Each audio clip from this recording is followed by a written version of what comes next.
Welcome to another episode of Touring the AFC South. I am your host, Mike Patton, and on this episode, we will be talking about one of the Super Bowl participants, along with the Super Bowl as well. He is 1/3 of the Sports After Dark crew. That would be Mr. Young. Heavy, what's going on, man? My boy Mike Patton, man. You doing big things, brother. Appreciate you for having me on, man. It's an honor, and I'll never take it for granted, brother. So I appreciate you having me on, man. It's been a while.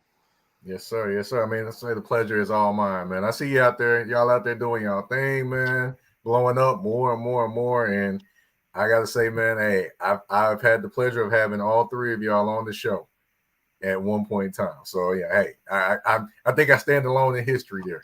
So Hey, man, you've been with us since the beginning, man. You've been watching us from the beginning. You've been a part of it since the beginning, man. So we appreciate you always supporting us and believing what we got going on.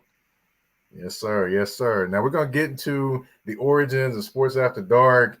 Your 49ers fandom. We're gonna get into that too. But before we do all that, we got the Get It Off Your Chest segment. You know, it could be about anything from sports or anything at all. This episode, we're going to talk about a man that passed away. That would be Mr. Carl Weathers. If you don't know who Carl Weathers is, then I would suggest you may know him by another name. That would be Mr. Apollo Creed. Or you may know him by Action Jackson. Or you may know him by Chubb. You may know him by, the guy you just saw in commercials leading up to the Super Bowl. However you know him, he definitely made an impact. For example, Action Jackson, that was made at a time like people were not actually looked at as action heroes, and he stepped in there and he did his thing. I mean, a lot of people don't talk about that movie, but he did his thing.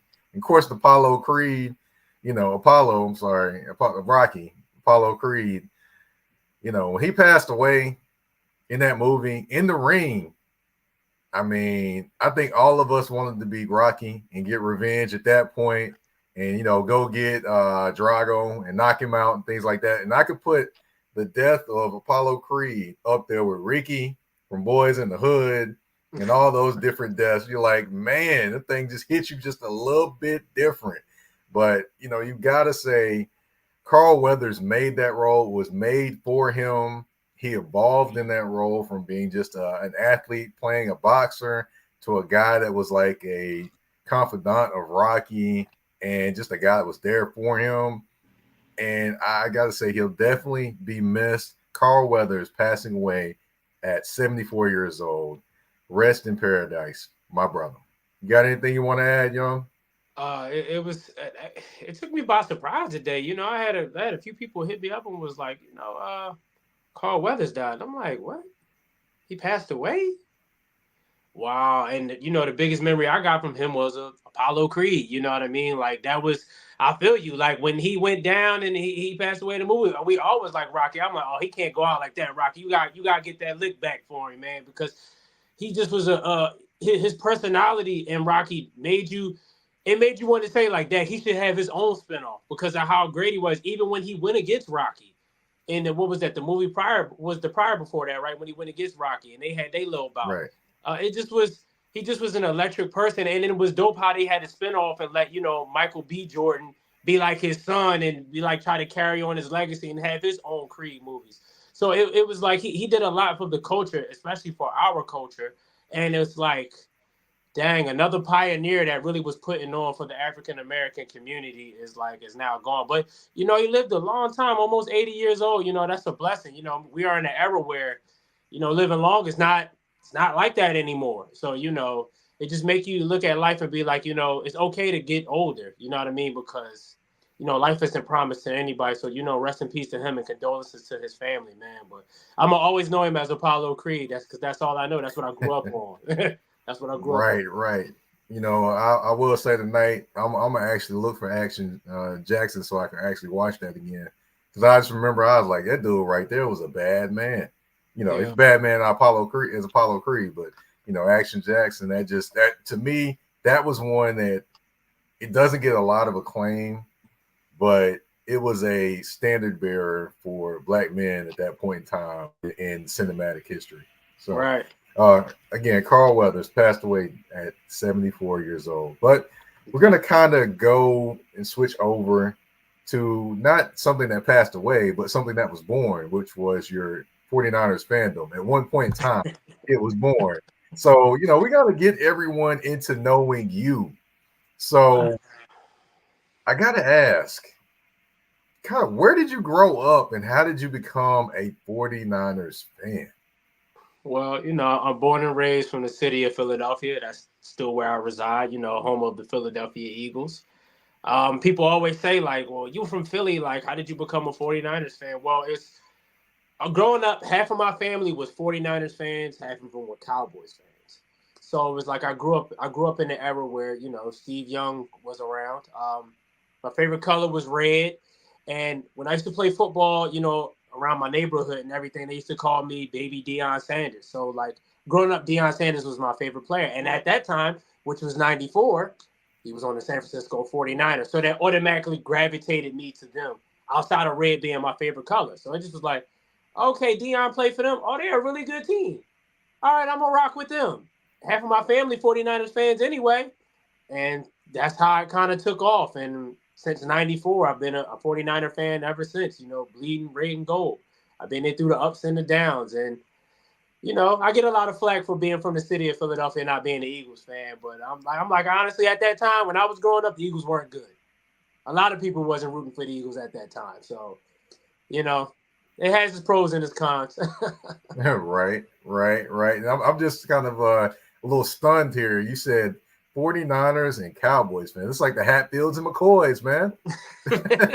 And me and my brother, he went the other direction. He ended up being a Cowboys fan. So, we grew up bumping heads all the time when we played the Cowboys. So, you know how that go. Right, right. My cousin is actually a Cowboys fan and he lives in Dallas. He moved to Dallas. So, Mm. yeah, so I totally, totally understand that. And, you speak of the ups and downs of teams. Of course, the 49ers have had their ups and they definitely had their downs. So, what is one of the more memorable moments you have of being a 49ers fan, just in terms of the product on the field? The memorable moments. Oh man, I got a few. Of course, when we won the Super Bowl in '94, I remember Steve Young throwing 6 touchdowns in that game. Like I remember that game clear as day. But I think I'll point out one that really had me jumping out my two of them that had me jumping out my seat. The 98-yard rushing TD by Garrison Hurst against the Jets in overtime, and the catch two with Terrell Owens. Not when Terrell Owens caught that touchdown pass against the Green Bay Packers. If you are a 49ers fan that was a part of that Steve Young era, the Green Bay Packers, I hated them growing up. From 95 to 98, I couldn't stand the Green Bay Packers. And when Terrell Owens caught that touchdown pass to win the game against them, like I almost got in trouble in the house because I was jumping up and down, running out throughout the house because I was so happy. I said, we finally beat them because every time we saw them in the playoffs, they sent us home. And I'm like, Dad, we cannot beat the Packers. So like the Terrell Owens, the catch two, that was probably like the biggest moment to me as a 49ers fan, man. Like I was too ecstatic as a kid that day. I still remember two things. They said the Super Bowl. I remember Steve Young getting the monkey taken off his back by Mm-hmm. teammates, and then also I remember Terrell Owens crying after he caught that pass. And he went from Terrell Owens to To that day because Yeah. Oh, he yeah, grew. He okay. definitely did. He was definitely Terrell Owens at first. He was out there acting silly. I said, you know what, T.O., man. But he definitely turned into T.O. And the history took off with him, by the way, Right, But that was a right. good one, man. Definitely, definitely. But of course, we spoke of the good, but we also got to speak about the bad. I know there's uh, got to be some moments that have stuck with you that have been very, very bad. I know one moment that will probably be there, but I'm gonna let you go kind of with the moments that you may have. But I know one moment that probably is gonna be you talking about the bad ones? Where do I start, Mike? I can I can start with 2011 in the NFC Championship game against the Giants and Kyle Williams, the two infamous fumbles, the two punt return fumbles that he had, and how I thought that was our year. And then you can go to the next year after that when we played the Ravens in the Super Bowl and week first and goal, and Jim Harbaugh just does not decide to run the ball for 4 straight downs. Uh, and then the one that probably hurts the most recently, 2019, being up 10 points in the fourth quarter and just watching the Super Bowl just slip out your hands. Like it's like we were the best. We were clearly the best team on the field, and we just gift wrapped the Kansas City Chiefs the Super Bowl. And that one, I think that one probably is more vivid. Probably sticks with me more than the other two that I brought up. Well, I thought you were going to bring up one other one. The other one I thought you were going to bring up was when Colin Kaepernick dropped back and threw the football against Seattle, and Michael Crabtree was going for the ball. And of course, it got tipped. And then, of course, you got Richard Sherman going off on the mic after the game in Seattle. I remember that one. I thought you might mention that one. Yeah, I had so many of them, bro. And at that time, I couldn't stand Richard Sherman. And at that play, and I'm like, Cat, why would you go to Michael Crabtree when you had Vernon Davis and you had Bolden on the other side of the field? Like, why would you try Richard Sherman at that time? Because at that time, Richard Sherman was an elite corner at that time. So, like, I couldn't stand Richard Sherman at the time. I hated him, man. I hated him. And then when when he came in 49, I said, you know what, Sherman, you ain't that bad. You all right with me, brother. You all right with me. You all right with me, dog. But I forgot. You know what, Mike? That one in 2019 Super Bowl is neck and neck. I'll give you that. They're neck and neck. Yeah, the one thing I would say about that one is if you replay it, you actually see my cousin wide open. Number 11, Quentin Patton. He was actually literally wide open on that play. Yeah, Quentin Patton is my cousin. Yeah. Wow, that's crazy. That's he literally was wide open on that play. And when we drafted Quentin Patton, I was loving when we drafted Quentin Patton out of SMU. Like I thought he was solid for us at the slot receiver. Kaepernick, I don't know what Kaepernick was thinking. I'm like, come on, bro, that's Richard Sherman. Like you know what I'm saying? That's like trying Darrelle Revis at that time. Like, come on, bro. Like I don't know what you were thinking. Yeah. That's crazy that Patton is your folks, though. That's dope. That's really dope. Yeah, he's back here. He's back here in the area now. Actually, he went to Louisiana Tech. That's where he went. I mean, Louisiana Tech. It's all good. They got the same colors. Yeah, I know. They do look similar, but yeah, he broke a lot of records down there. It's Troy Edwards and him. Those are the two wide receivers that many know when it comes to Louisiana Tech football. Shout out to my cousin Quentin Patton. But I got to keep going. Patton, man, you was definitely a fan favorite for me when you was a Niner, brother, for sure. Yeah, I still remember the preseason dances, of course. For sure, he had all the dances, bro. He had. I used to be when he did score, you knew he was gonna break out a dance, dog. You knew he had one. Yeah, he definitely had the dances for sure. But of course, I don't got a dance, but I do got a commercial break. We gotta take that. We'll be right back on Torn AFC South with your host, Mike Patton. A shift. A shift is something that happens and changes the dynamics. And that's what happened when Garrett Logistics was born. After 10 years as a sales pro in the logistics world of sporting goods, John Garrett decided to pivot to the world of freight and start a brokerage. So you're saying to yourself, why trust Garrett Logistics? Well, Garrett Logistics helps shippers improve overall workflow, along with increased on-time pickup and delivery percentages. Last-minute loads, multi-drop pickups, and more are part of the services with Garrett Logistics. They're available Monday through Friday, 7 a.m. to 6 p.m., and Saturday, 8 a.m. to 12 p.m., all times Central Standard Time. So give them a ring at 615-400-8484. That's 615-400-8484, or you can email them at john@garrettlogistics.co or visit their website at garrettlogistics.co. Garrett Logistics, where the motto is, it's not just freight to us, it's your business. All right, and we are back. I had to pay a couple bills, but, of course, we're going to dive back into the San Francisco 49ers, and they do have a big game coming up. That will be on February 11th. That will be versus the Kansas City Chiefs, the same Kansas City Chiefs that the 49ers lost to in 2019 Super Bowl. Like you mentioned, it gave up 10 points fourth quarter, lose the game. I honestly was stunned that actually happened.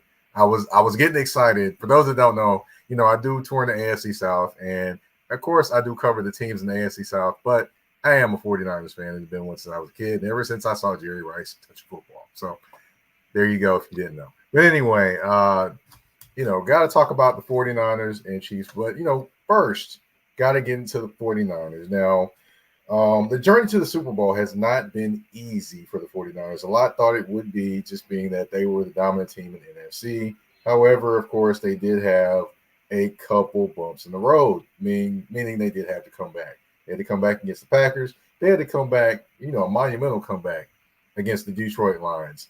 A lot of people are saying they did something a lot of people thought they could not do.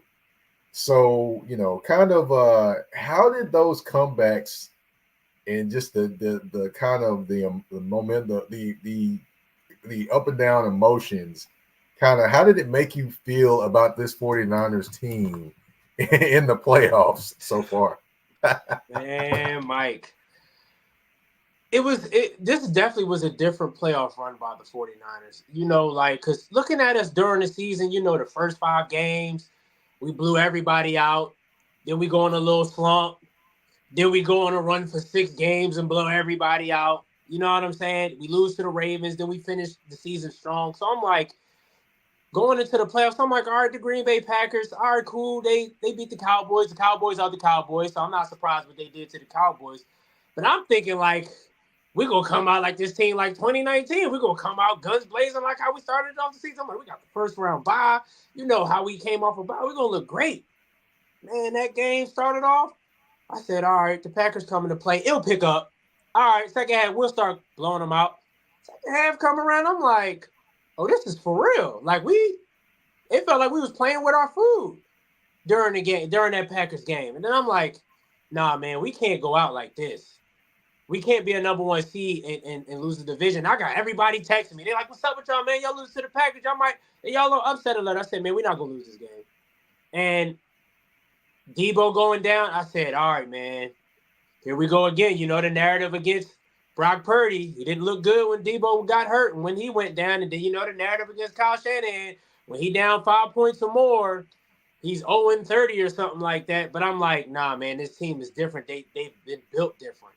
So it just was, Brock was Kyle Shanahan play calling was but it just was like, all right, Brock, we just need a drive from you. We just need a drive from you. And when it needed it the most, Brock came through and we ended up winning that game. Now the Detroit game, here we go again, Mike. I'm like, all right, they're going to be better for what they learned their lesson from that game. We're going to come out stronger in this game. But long before you know it, we down 21-7. I'm like, are we serious right now? Detroit doing whatever they want to do offensively, running the ball, throwing the ball. I'm like, yo, what is going on out here? I see us giving piss poor effort on defense. I'm like, yo, is this not the same team I saw during the season? Like, we don't look like a number 1 seed right now. But then 24-7, we go in the half. I'm talking to all my folks. They like, yo, here we go again. Y'all might lose to the Lions. I said, it's the second half of football. It's a 17-point game. I mentioned to them, there was a game where we were down 17 points at halftime in the NFC Championship, and we came back and won, and that was against the Atlanta Falcons. We played that year. We went to the Super Bowl. So I said, we've done it before. All right, we come out, kick the field goal, and I said, all right, they give a team a little jump. We come out and get some points. Once I knew the game was going to turn around, once we got that fumble. Once Jameer gets fumbled, right then and there, I said, oh, we about to win the game. And then that's what happened. We score. Brock, the game manager, showed that he was more than a game manager because he had to use his legs and his arm to help us come back and win that game. So going into the Super Bowl, man, we got to be better. We got to be far better defensively, especially against Patrick Mahomes. We can't be like that against him. We got to be clicking on all cylinders. We can't and against Andy Reid. The last time we saw Andy Reid was able to expose us. You know what I mean? When we saw him last year, he was able to use a lot of things against us, and they ran down on us. I would say, honestly, though, they don't have the same weapons that they had when we saw them the last time in the Super Bowl or last year. You know what I mean? This offense ain't been clicking the same, honestly. If you honestly look in that Ravens game, the second half of that Ravens game, the Chiefs offense didn't do nothing. It's just that their defense put them in a position where they was able to be comfortable where Mahomes just had to manage the game and didn't turn the ball over. I feel like in this game against them, we got to put them in a position where their offense has to do something. Put them in a position where Mahomes has to score points or he has to play from behind. And I think if we do that, Mike, we'll be all right and we'll end up winning the game. Yes, sir. Yes, sir. Now, of course, you mentioned already the defense hasn't necessarily been as good. Kind of a little bit of poor tackling. They've given up the edge a lot more in terms of Chase Young and Nick Bosa not setting the edge at all. just for that team, just what is your thoughts on the run defense and what the issues are there? It's actually been surprising, Mike. This is probably the worst run defense we've had in probably the last 4 or 5 years. I've never seen our run defense look like this. I think it's effort. I definitely think it's poor tackling. People not doing their job with their assignments. It's like they're getting lazy, and it's like, come on, man. Like you can't keep getting these chances. You can't keep getting these chances. And thank God we was able to come back in those 2 games. But now this is the last game right here. And this is the game where you have to be your best. You know what I'm saying? So go back to what y'all do best, and that's 11 flying to the ball. Steve Wilkes mentioned, was it Kyle Shanahan? I think Kyle Shanahan mentioned it. You can't think like, oh, they're going to make the tackle, so I can just trot over there. No, you can't assume that. All 11 fly to the ball and get him down. And get off your blocks. I've been watching, you know what I mean? I've seen sometimes where Chase Young letting receivers block him. And it's like, come on, bro. Get them off you and get to the ball. Like, don't like you giving piss poor effort. You know what I'm saying? And not to keep singling out Chase Young, but you're in a contract year, bro. You know what I'm Mhm. saying? Like, you should be playing at your best because you're trying to get paid. So it's like Right. I think the 3 things the 2 things that stick out the most for me is miss tackling and understanding your assignments. I think if they Mhm. take care of those two things, they'll be all right. Now, one thing that wasn't all right is third down conversions. Now, third down conversions for Detroit was on and popping really to start the game. Now, as the game went on, of course, it slowed down when they were coming back. But that has been an issue for them on third down, and primarily it's been an issue with getting guys down before they get to the sticks. I mean, they're passing the 2 guys before they get to the sticks, and they're not rallying to the football and getting them down before that time. Um, do you think it's more of a scheme issue, a schematic issue, or do you think it's more of a team rallying to the football or tackling issue? That's a good question, Mike. But I think it could be a little bit of both. I think sometimes Steve Wilkes calls zone in short situations, and I'm like, Wilkes, you shouldn't kind of do that. You know what I mean? Like, Mhm. I think you should go man in those situations so it can be more sticky coverage and put them in a position where even if they do catch it, it might be a little third and short, and then make them go fourth and short, make them think about either punting or maybe going for it. You know what I'm saying? Or then you have that issue where, like you said, they throwing it short of the sticks, and then they getting an extra 4 or 5 yards to get the first down because people are all 11 is not flying to the ball. They're expecting that one person to make the tackle. They're not making the tackle, and then they're getting the first down. So I think it's a little bit of both with between the scheme and the missed tackling, which both has to be better. You know what I mean? Like Steve Wilkes has to be better too, honestly. Yeah, he definitely does. And we did have a comment in the Touring the AFC South inbox from the Not Bland show. Said they definitely have to be sound on defense. Can't take plays off. I Absolutely, definitely agree with that. 100%. Now, I want to skip over to, of course, I'm not going to pick on Ambry Thomas because I'm pretty sure plenty of people have talked about him enough. And, that is not my mode of operation to continue to pick on someone that is pretty easy pickings at this point. Yeah, Um, but I will talk about the connection between Brock Purdy and Kyle Shanahan. It just seems like those two are kind of, a resilient, don't blink type of, kind of just relationship they have with each other. Things happen, whatever. They're still focused on the game. Of course, they do have their emotional moments when things happen. However, they just seem singularly focused on getting things done. And it just seems like this relationship between Brock and Kyle is just something different with any other quarterback that they've had in the 49ers time with Kyle Shanahan as head coach. I mean, can you kind of explain just the relationship and what you've kind of seen of that type of relationship? I think you hit it a lot on the nose a lot, Mike. You know, because you're a Niners fan as well, and we've seen all the quarterbacks that has came through here since Kyle Shanahan has been here. It's clearly that he has he never really had a relationship with Jimmy. You know what I'm saying? Like they was more like work buddies. They just came to work, do your job, and then go home. You know what I'm saying? Trey, he really didn't have a relationship with Trey either. But with Brock, it feels like him and Brock, they can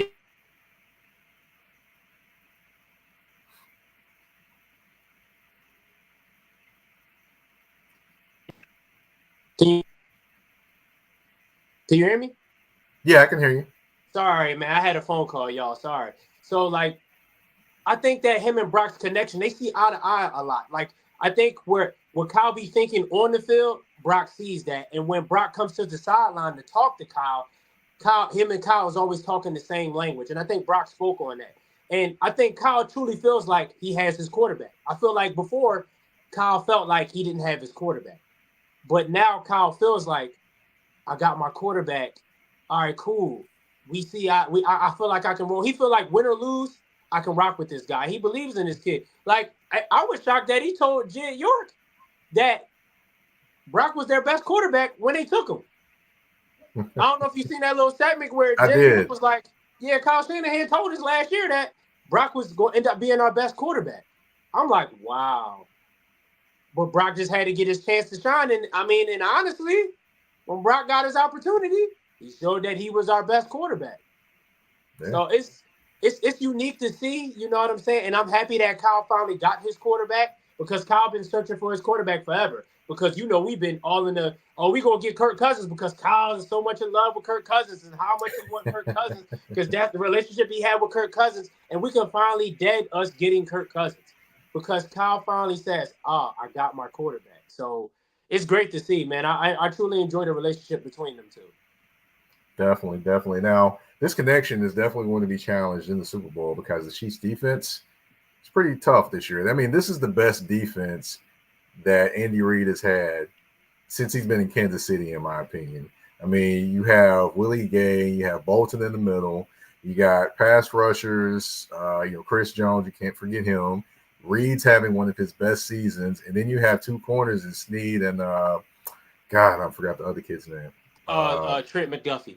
McDuffie that are actually sticky corners, but physical corners as well. Now, I will say Snead sometimes a little bit too physical, which, the penalties, of course, but two physical corners. So what are your thoughts going in with this 49ers team with the weapons they have versus this tough, stingy Kansas City Chiefs defense? Well, the thing is that's going to – I'm looking at a few things. For one, we definitely need to run the ball against them because up the middle is where they're soft. And they're soft on the edges too. So we definitely can have a lot of success running the ball. I think they give up almost 5 yards per carry to running backs. So I think we definitely got to use a load of a CMC. I don't think this is a game where you try to put this in Brock's hands too much. You know what I'm saying? Make it simple and easy for him. You know what I mean? Because that's what the Ravens did. Instead of the Ravens running the ball, they tried to put it in Lamar's hands to throw the ball all the time. And you're playing in the Kansas City's favor because their strength is their secondary and rushing the passer. So I think you should run the ball a lot more, be a little bit more physical. People was talking about, the whole Debo and the Snead matchup. But I think the way we use Debo in the ways where they're not used to, the reverses in the backfield, the wide receiver screens. I think we'll try to use a lot of ways to where they got to show that they can tackle Debo in space. And then I also think that attacking the middle of the field with George Kittle. I think this is a game where we need to exploit those one-on-ones with George Kittle as much as we can because you just got too many weapons to your disposal. And I also think that Kyle will try to use CMC in the passing game a lot more. I think that you got stout corners, but we got other ways where we can create mismatches, and Kyle just got to take advantage of it. I think Kyle, just don't make the games hard, Kyle. Just don't make it hard. I think that it's simple. You got enough weapons to your disposal where the game could be easy or not. And the second thing I'm looking at, how will Brock be able to disguise the coverages that Spags will throw at him? Because Spags like to disguise a lot of his blitzing, or if he's going to go zone, or if he's playing man. You don't know what Spags going to throw at you. So I'm eager to see how Brock is going to be able to handle what Spags is going to throw at him. Now, I know Chris Jones is a guy that everyone's looking out for, but Karlaftis and Tranquil, those are two guys that I'm watching out for too because they make plays whenever their number is called. Another guy I would say watch out for is Jawan J. Murfreesboro, Tennessee, which is actually not far from Nashville, Tennessee. So, definitely, yeah. I've actually met him a couple times. He played in a all-star game here, all-star basketball game here a couple times. So I've met him. He just doesn't necessarily want to do interviews at that point. So, I asked him one time. He's like, no, I'm not doing interviews, man. I was like, yeah. And so the second time I saw him, I walked up to him and I was like, no, man, I'm not trying to interview you, I said it to him off top. So he be Mike said, I'm comfortable. just saying what's up to you, brother. That's all. Yeah, man. He's cool though. He's cool. But another thing, of course, Mahomes and Kelsey. That's gonna be the task for the San Francisco 49ers defense. Now, those two have been special and they've shown when they've pushed and they've kind of been, I guess, forgotten about by certain odds makers. They seem to bring out the best of their play.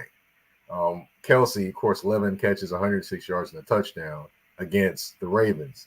So the 49ers defense, now I will say, for all that dog Steve Wilkes and talk about him and things like that, you got to also remember Ward's having a really good year.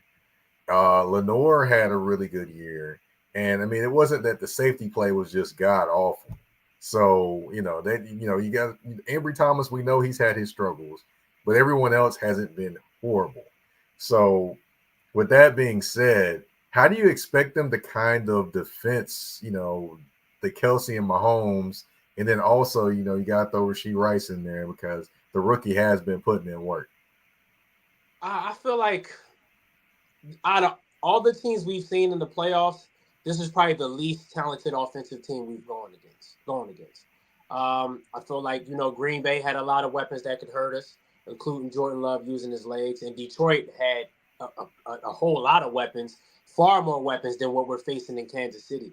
I think the best way to defend them, in my opinion, you got to rush with 4. If you look at what Tampa Bay did when they played the Chiefs in the Super Bowl, they was able to get home with 4. Our defensive line, this has to be the biggest game of their lives right now. You got to be able to get home with 4 on Mahomes. And I think on third down, you got to bracket Travis Kelce and make somebody else beat you. You know what I mean? Like you said, we know Rashee Rice, he's a stud. He's going to be a stud for Mahomes. He's their number 1 receiver. But bracket Travis Kelce and make these other dudes beat you. The Valdez Scantlins and the Sky Moores and them in the world. Make these other dudes beat you. You know what I'm saying? Like, I get you, like you want to play zone, but I think this is a game where Steve Wilkes, you got to disguise some things. Like I saw, I don't know if you saw, I was watching NFL films, and they were showing a specific play against the Detroit game where it was on 4th down, where Detroit was going for it. Greenlaw was traveling with, I don't know who it was, and Detroit thought it was man, and they was running all crosses because that's a man beater. And come to find out, when he snapped the ball, it was in cover 2 zone, and the play ended up not being open.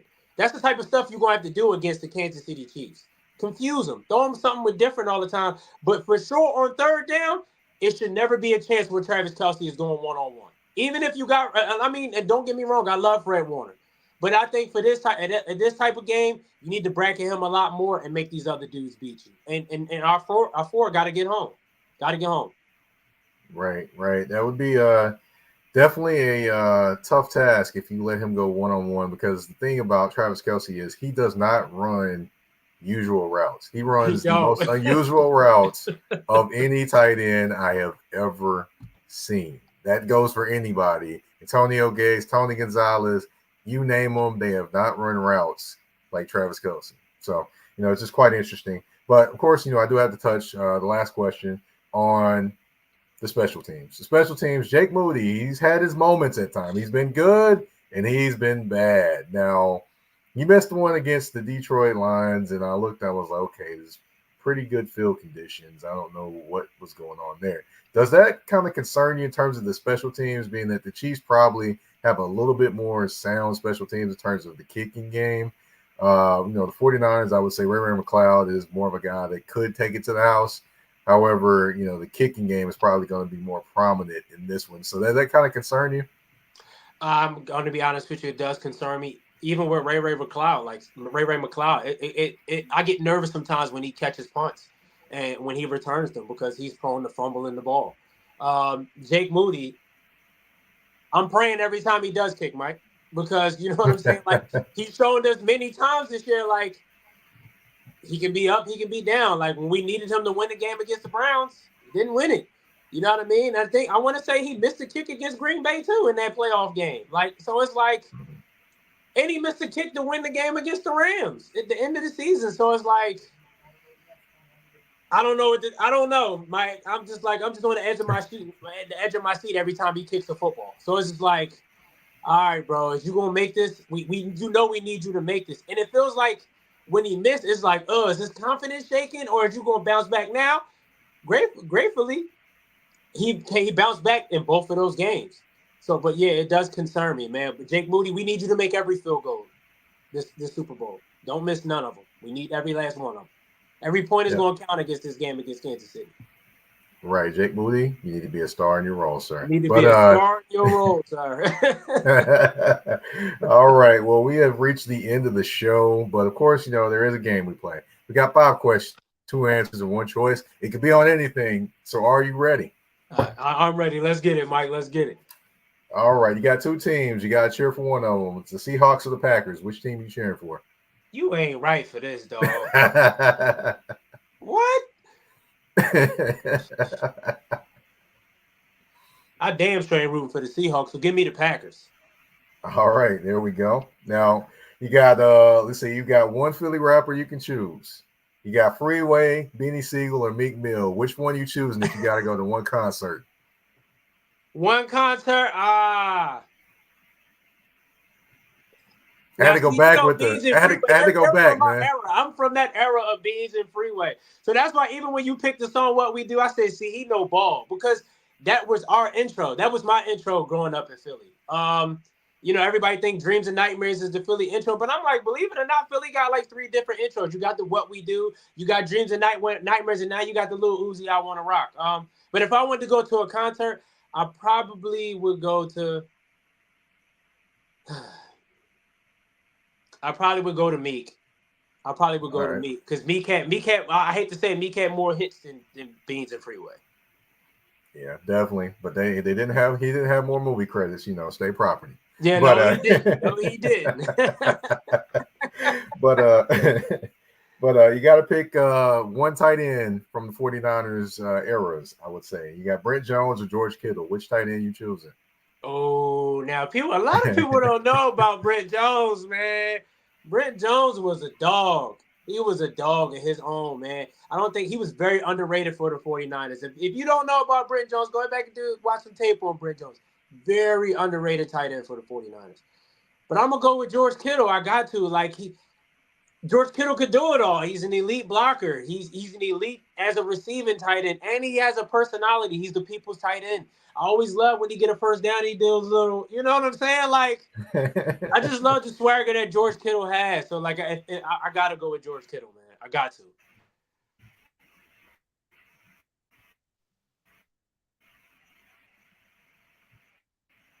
All right. Question.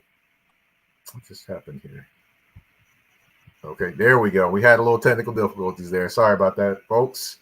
But let's see. Little technical difficulties. All right. You still there? All right. A little technical difficulties, folks. A little bit of technical difficulties for a second. But, of course, we do have the 5 questions, 2 answers, and 1 choice. Is always a fun part of the show. Allows you to kind of get to know your guest just a little bit more. Hopefully, we'll have Young Heavy back with us in a second. But, it's I got to say, it's been a pleasure talking about the 49ers making the Super Bowl, going against the Kansas City Chiefs in a rematch of the 2019 game, talking about the rematch, talking about the matchup of Purdy versus Mahomes and that defense and things like that as well. And Young Heavy's back, so we can go ahead and kind of finish the 5 questions, 2 answers, and 1 choice. Everybody want to call my phone right now. I'm like, come on. It was my son. My son is blowing me up. I'm like, son, I'm on the show right now. Give me some time. I'll call you back. You gotta love it. You got to pick one quarterback from the 49ers eras. Jim Druckenmiller or Tim Rattay? Which quarterback you taking? Yo, Mike, what is you You got what? Yeah, I went back with this one. Many don't remember Jim Druckenmiller was a first-round draft pick out of Virginia Tech. He was a first-round draft pick for the 49ers. I'm gonna have to go with Tim. I'm gonna have to go with Tim Rattay. I'm gonna have to like Jim Drunkenmiller. I don't know how we even thought that he was a first round draft pick. Like I just was like, are you serious? I didn't know what we were thinking when we drafted him in the first round. Like that by far probably is probably the worst pick that we ever taken in the first round. Yeah, he probably is the worst first round pick we've ever taken, in my opinion. Like he was terrible. I hear you there, and I know your sports team. So this last one, I know you're probably going to have to think about. You've got a choice between teams: seeing the Lakers win another ring or seeing the 49ers win another ring. Which one would you choose? Oh, the 49ers by far. I watched the Lakers win 5. You know what I'm saying? Like I'm a Kobe fan, so I was watching them winning, but I haven't seen the 49ers win one since 94. I think this Super Bowl would mean a whole lot to me. Like a whole lot to me. You know, not having us seen us winning almost 30 years and then watching us lose two and the way we lost them and we could have won both of those. Yeah, this 49ers Super Bowl would mean a whole lot to me. That's why we got to win this one, man. We got to win this one. Because I ain't going to lie to you, Mike. I'm not going to be okay if we lose this one. I'm not. Yeah. I'll probably have to not. I wouldn't watch sports probably for a month. I couldn't. No.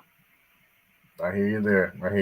Hey, we all gonna be hurting just a little bit if that happens, but we're not gonna speak that into existence right now. No, not at all. Because we're gonna get it done this time. We ain't come this far to lose. There we go. But I will say that we didn't come this far to lose, and we didn't come this far to not have a great show. And it was a great show with Young Heavy on the show with me tonight. Appreciate you. If you can, tell everyone where they can find you on social media. And of course, we didn't get into it, but can you talk about Sports After Dark and kind of the origins of that, and of course, y'all got merchandise now, the YouTube channel. Next thing you know, you're gonna have the Sports After Dark TV network. I mean, what is next? Go ahead, the floor is yours, man. It's crazy how Sports After Dark started. It started off, with me meeting Ashley Baker and Mark Gunnels. But the funny way I met Ashley Baker, she's a Cowboys fan. And at this time, this was when Twitter Spaces first became popular. This was the year that we played the Cowboys in the wild card round and beat them in AT&T Stadium. So that was the year we lost to the Rams in the NFC Championship game. And Ashley Baker comes into a 49ers space and is trolling us crazy. And I'm like, who is this trolling us like that? So, I get a mic and they she's a Cowboys fan. And I'm like, we just beat the Cowboys. Like, why is the Cowboys fan trolling us like we just didn't beat them? So, but I loved her, how charismatic, how her personality, and how she knew her sport. So, I gave her a follow. And then she was having her own spaces that was called A&B Sports Presents at the time. And she would do her own little top fives. If anybody knows, she would do her top 5 receivers all the time or top 5 point guards all the time. And I started jumping in her spaces. So, and I started to see how cool her spaces was and how dope they were. And then one thing led to another. Then one night she asked me to be a co-host because one of her hosts couldn't join. So she asked me to be a co-host. And then next thing you know, from there, she asked me, did I want to be a part of Sports After Dark and help her, get this off the ground. And it went from there. And then, we started doing Twitter Spaces, and then people started to really love what we were doing. So it was like, we all came as a group and said, it's time to do a YouTube channel because the people need to see the faces and see the reaction to these, all the personalities we have in spaces. They need to see the faces of these reactions that we have. And then it went from that to people was like, y'all need to have some merchandise. Like I would really wear Sports After Dark hoodie. I would really wear Sports After Dark shirt. So then we gave the people what they wanted, which was merchandise. And it's funny that you mentioned the network thing because that's a big goal of Ashley Baker.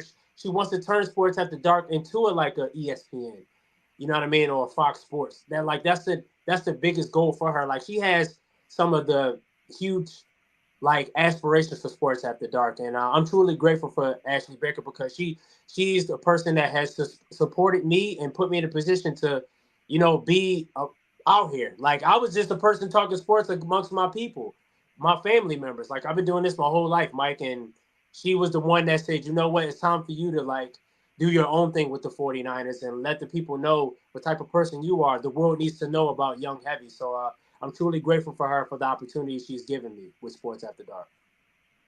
Man. Y'all too, man. Y'all too. Definitely.